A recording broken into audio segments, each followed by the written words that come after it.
Facebook, MySpace, Twitter, my yearbook. Does everyone here have an account of one of these social networking sites? If you don't, that's okay. Your children do. Do you ever wonder why these children get so involved in social networking or rely on their peers so much? Today I want to discuss why and how middle school children tend to go to extremes to seek a dangerous type of attention, such as drugs, alcohol, eating disorders, and sometimes even suicidal thoughts, and the help these children and their parents can get to alleviate these problems. I have a Facebook and a Twitter. I am a mother, I am a substitute teacher, and I am a student of Christian counseling and child advocacy. Why do I have social networking accounts? So I can monitor my middle school child and ensure that she's getting positive attention from me and not looking into her peers or other adults for attention, which can turn into a bad situation. My purpose is to help children overcome problems from having a broken home, abuse, negligence, or abandonment from their parent or parents. I would like to let people know that Christian counseling is a very beneficial type of counseling for children with attention-seeking behaviors due to the problems faced today. Today I want to focus on how middle school children between the ages of 10 and 14 years old cope with a broken home, divorce, negligence, abuse, and abandonment, which can lead to sex at an early age, children becoming pregnant, molestation by another adult that these kids turn to, eating disorders, or other dangerous issues that these kids face. How do our children get to this point that they're convinced that they need attention from someone other than their parents? Attention from peers or other adults? Imagine this. Imagine walking through Walmart in the toy section, seeing so many kids chopping through the dolls or the Star Wars toys, radio control cars, or the jewelry kits. Now think about how old these kids are. These kids usually range from ages 10 to 14 years old, middle school children. Behind these kids playing with the toys are problems in their homes or another part of their life. Underneath these children, still excited over toys and video games, lies a child who is screaming for help. This is a time when children begin to search for their identity. And if there's problems in their life, it makes them pursue attention from their peers or other adults. Take another avenue. This is how they cope.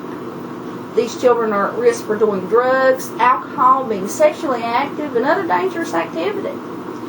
Today, society pushes our kids to become miniature adults. By the time they reach middle school, the dances begin and the being socially acceptable becomes such a very important part of their life. This is a time in their life when they become subject to peer pressure and can be influenced into just about anything. Their friends become an outlet and they will become followers, and this is when the real problems most likely begin to set in. They use their friends to get stability. They use other adults to get stability that they don't get at home. They will do anything to keep from being rejected by people. These children can suffer lasting effects from this attention-seeking behaviors if it's left unaddressed. If people can see the problems, catch the problems, church administrators, school faculty, if they can catch these problems that these children suffer and catch them early enough in their life, they can make a difference. Then the problems plaguing these kids will decrease. On average, there are about 4 Bibles in American homes today. Only 11% of Americans read their Bibles every day. According to the New York Times article, if your kids are awake, they're probably online.